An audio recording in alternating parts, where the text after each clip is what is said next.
get started with A.J. Hinch. Start on the right here.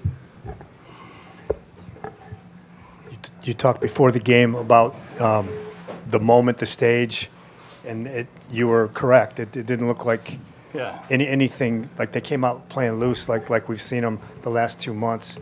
But to jump forward just a little bit to hold on, can I comment on that? Because like that's who we are, you know. And I don't want to gloss over that because I'm proud of this group because it's exactly who we are and exactly how we talk, and we talk about pressure on the bases. We talk about good at bats. We talk about passing the baton. I mean, all those things came through, you know, with Tarik on the mound too. So I don't think it's a small thing today in the first playoff game from a lot of these guys that it look eerily familiar to the last 2 months.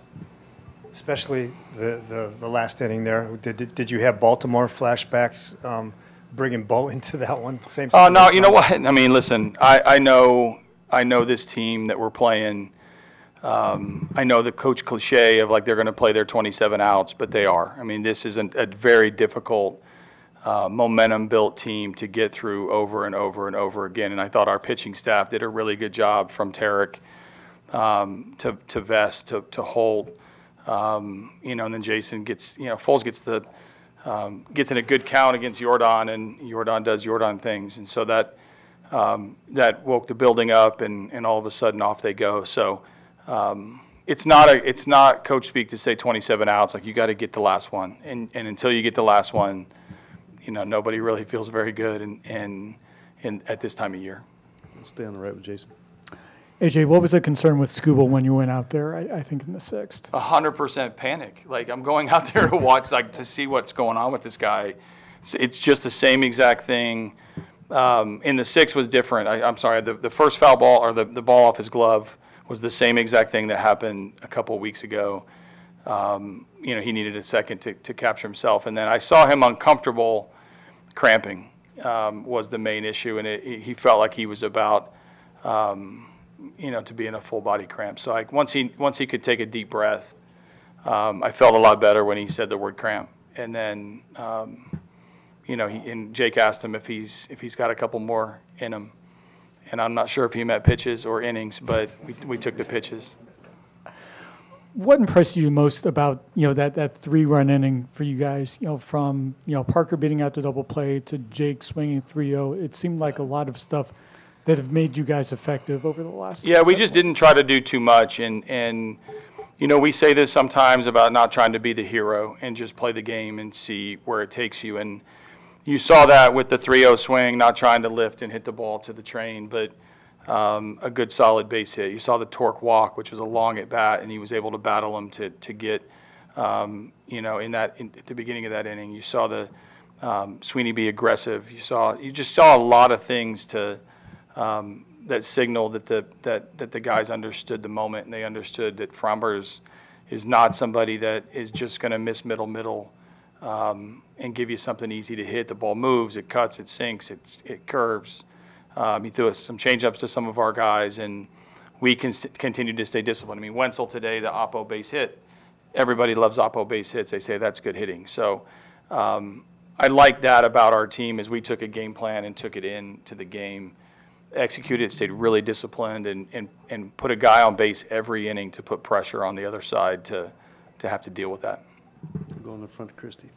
We all see Skubal stuff, but what is it about him as a person that makes him so special as a baseball player? He's all in. You know, he will do anything.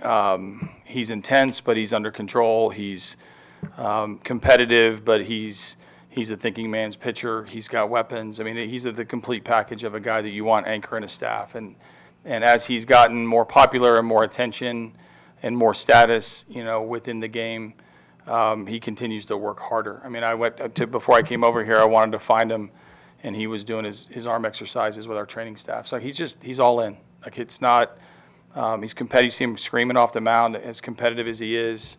We see that every day, and I'm glad the baseball world gets to see that on the biggest stage of the year so far because it's authentic and it's a real impact to our club.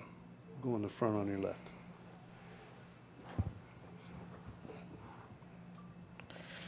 what it means for you win a postseason game in this park like a visitor manager?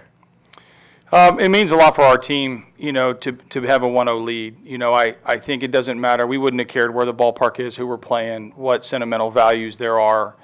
We're trying to win a series. I say that all the time at the beginning of a series, like, what do we have to do to win a series? And now we reset and get to the next game. So I'm proud of our group because we came into a really hostile environment, and it's one game, and we've got to continue to. It takes two to advance, and so we'll reset tomorrow, get the day game again, and get right back after it. Go on the left with Cody. AJ, can you walk us through your thinking when you brought in Foley rather than stick with Holton to face Alvarez and then get Foley the ninth? Yeah, I mean, 3-run lead. Jordan, if I send Holton back out there, he's got to get to Bregman. And then there's, I'm not saying this would happen, but the worst case scenario is first and second or first and third or second and third, and you're bringing Foley into the loudest stadium in baseball. So we thought the clean inning, and having Jordan as a tough matchup. Jordan's tough on everybody. There is no good matchup on him, and if I sent him out for one, I had to send him out for another with the 3-batter rule. So that took us to Bregman, and that took the potential for the tying run to come to the plate when Foley's coming in the game, as opposed to just one runner if Jordan got on. So he got in a great count with Jordan. He got a ball he didn't quite get.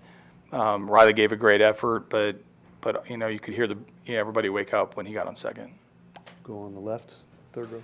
AJ, you said before the game that you talked to the team yesterday about the noise, what the environment, what to expect, that sort of thing. Did you talk to him just now a little bit ago about that ninth inning and that being playoff pressured, surviving the tip ball and the dirt, that sort of thing, just trying to navigate all that? No, I think the best thing we can do is live it and learn. I think our guys understand because it's not, again, like I'm not trying to overplay this, but we've been playing these kind of games, close games. I think we led baseball in 1-run games. We've been playing, kind of Game 7 mentality, everybody available for a while now. We've been trying to take every single little advantage matchup-wise, is why you see us hit in the 4th or 5th. You see us bring guys in for one single batter whenever it's 2 outs and nobody on. I mean, we're going to grab every matchup advantage we can. And so by playing that and practicing that and preaching that, today's just another day for us. It's how we've gotten here, and I have a club that's very aware of how we're good and why we're good. Stay in the back left.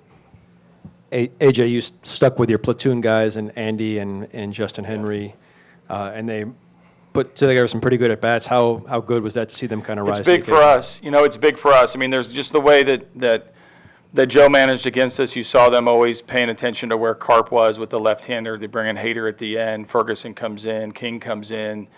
There's no secret that a lot of our hitters are left-handed, and they've got to pay attention to them.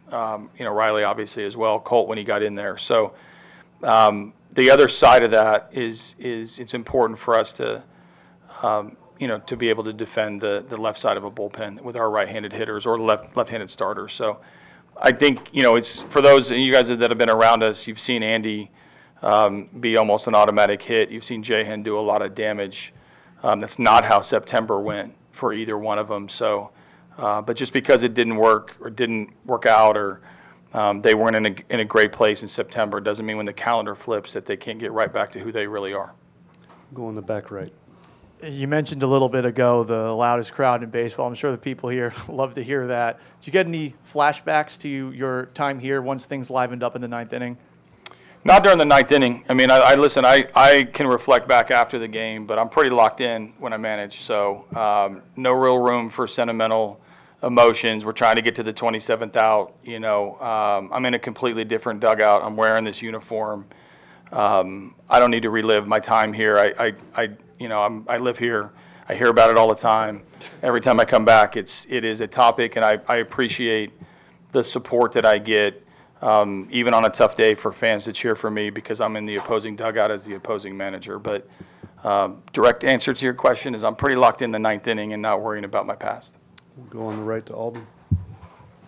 Hey, AJ, were there any early signs for you, either early in his start or in the days leading up to it, that Tarik was going to be in the right frame of mind going into his first postseason start, and that he was going to have that attack mentality today?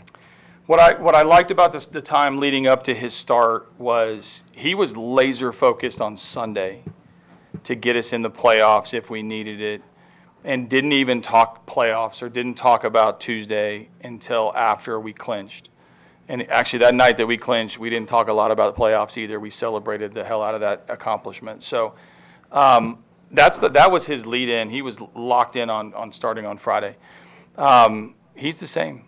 You know, this start today, I know it's on a grander scale and it's in front of a big crowd, both locally here and our fans and the country. But we've seen a lot of these Tarik Skubal starts. Like, this is not an outlier. This is why many people refer to him as one of the best pitchers on the planet. We'll go one more over here on the right. AJ, quite a playoff baptism for Brisky there in the ninth to come into that situation. Can you talk about what you saw out of him and your viewpoint on Caratini's ball and Hayward's? Yeah, so I'm not even sure that's the tough. I mean, it's the toughest environment that I probably brought him in. I'm not sure it's the toughest situation. I think second and third and nobody out with our season on the line in Baltimore was an even tougher situation. So he's battle tested. But when I've seen the one benefit of having managed here is the ballpark view. I can see where balls are going, and I actually thought Jordan's ball was going to be able to be caught. It was almost caught, and most of our guys thought Bregman's ball was gone. They thought Jordan's ball was gone. Like, they're not quite. They don't have that experience with the balls in the air. I thought Caratini's ball was going to be caught. I did have to check to see where torque was on Hayward's. I couldn't see quite how hard he hit it. I saw the looping liner and it was right at torque, and I had a pretty good vision on it. But obviously, bases loaded, game on the line. Hayward taking monster hacks. The count getting deeper. Well-placed defense. Good job, Joey. Hey, Tarik, it's your first postseason start against the Astros, maybe the best team the last 10 years in postseason. Yeah. How you feel about that? I mean, it's a hard team against the Tigers. Maybe it's your best day of your life, probably. Yeah, I mean, that was a great environment. Obviously, the history with this team, 7 straight ALCSs, I think that, it speaks for itself, right? The guys that they got over there, too, a ton of talent. They handle left-handed pitching really well. So, it was a good challenge. It was fun. It was a ton of fun. I enjoyed it. It's probably the most nervous I've been since my debut, so that was also fun to deal with, But, yeah, what a game. It was fun. Glad to come out with a win.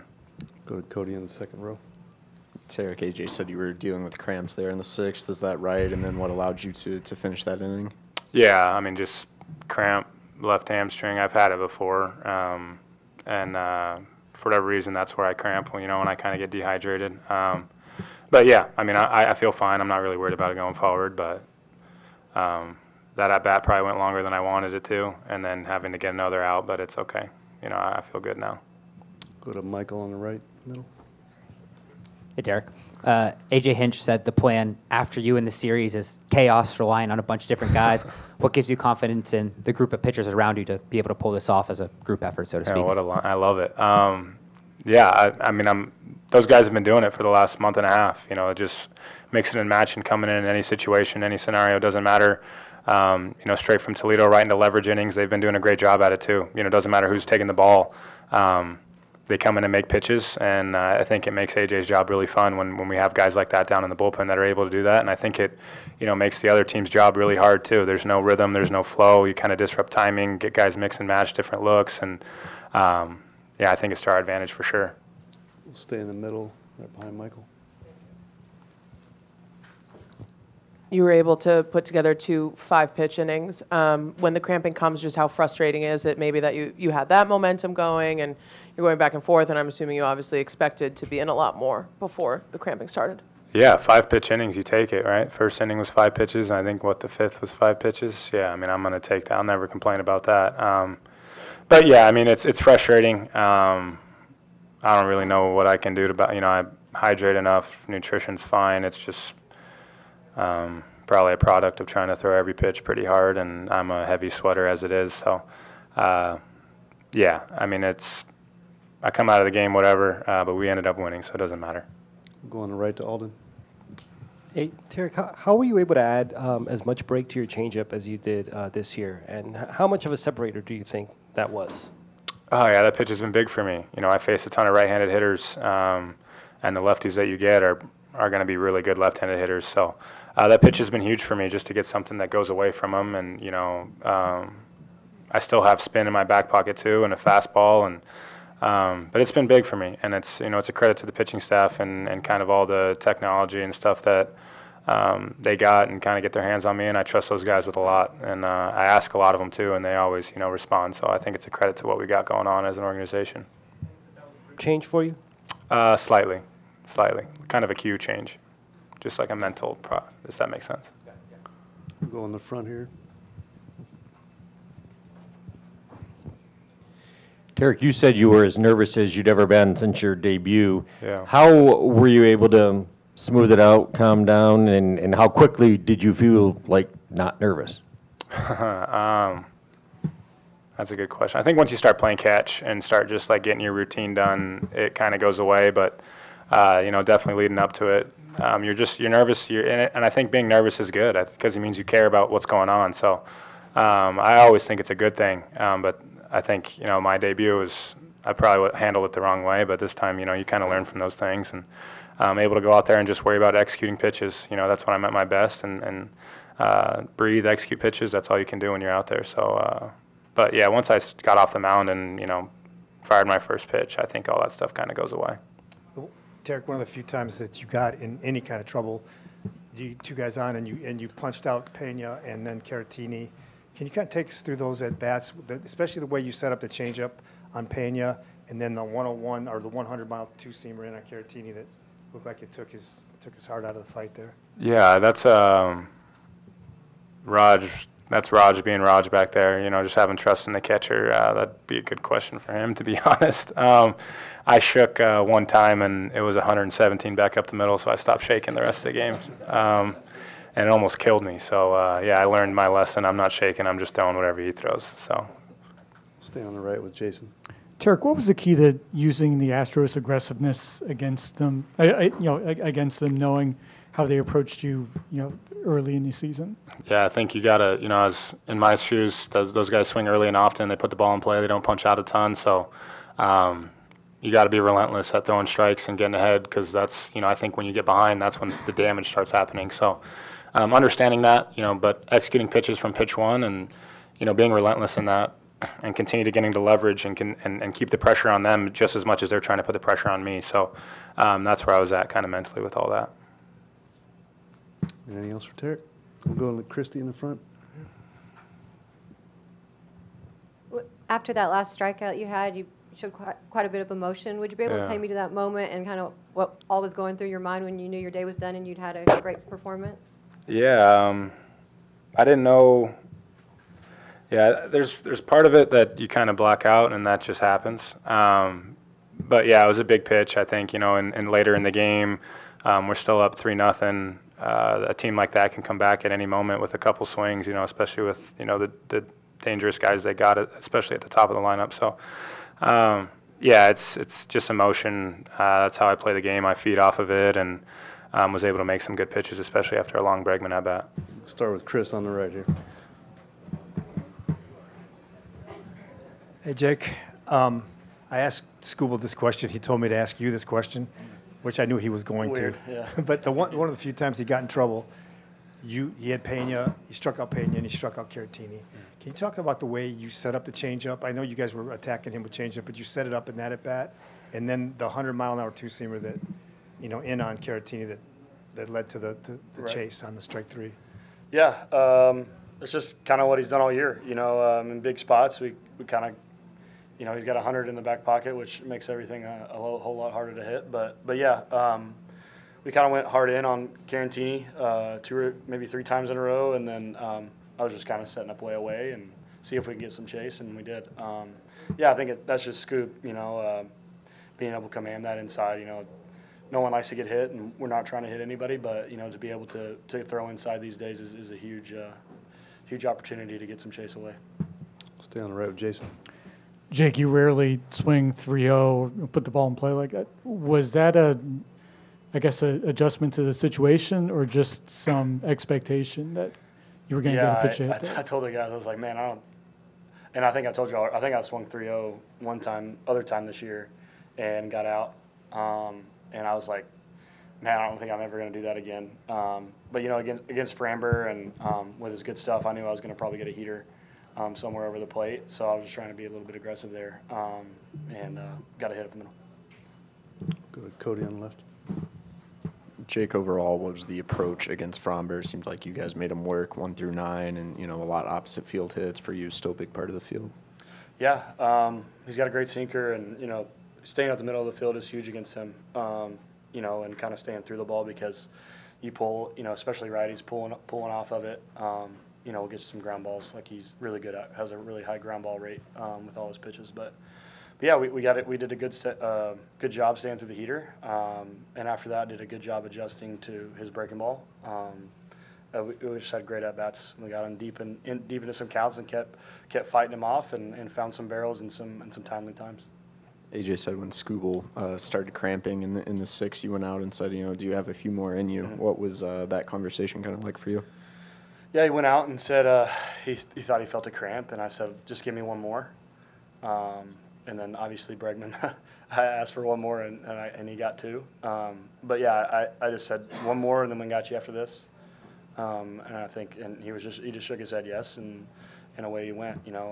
Those are some big pitches right there, and to get through that, we got 3 great guys coming out of the bullpen after him to shut it down. But yeah, I just kind of looked at him and said, hey, just one more, that's all we need, and he was on board. Go to Chris on the right. How much did Bo's situation remind you of Baltimore, and how impressed with you? This has never been his role, in his baseball career, right. And he's coming up big in these leveraged situations. Yeah, I think Baltimore was a huge help for him. He's been put in some really, probably the biggest situations these last couple weeks, and it's come through. He came in today and looked, and was focused, and yeah, he fell behind a couple of times, but after that he was filling up the zone, and he's been great for us all year, really.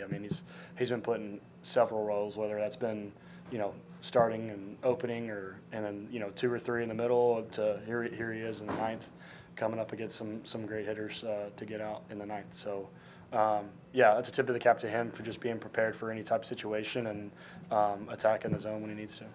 We'll stay on the right, Matt. You played with some of these Astros players in the low-level minors. Does that make this experience any different for you than it normally would?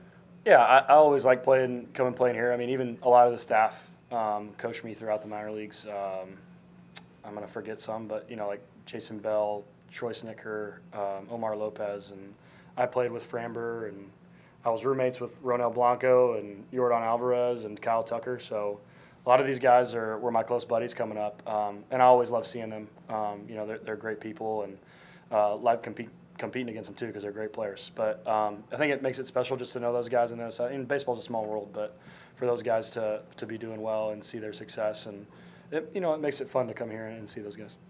Go to Alden on the right. Hey, Jake, Tarik was really filling up the strike zone early on. What did that let you know about just sort of what his mindset was going into this first postseason start? No, he's done that all year. His strike zone rates for all his pitches has been elite all year, which just speaks to his confidence in his pitches and confidence in his game plan and my game plan. He's been great all year. It's his mentality is like, here it is, hit it, and he's got great stuff to back it up, so that helps. But yeah, I think him commanding pitches in the zone has been his repertoire all year, and has done a really good job at it. Anything else? Jason on the right. We've talked a lot about you guys going first to third so often. We haven't talked to you a whole lot about it.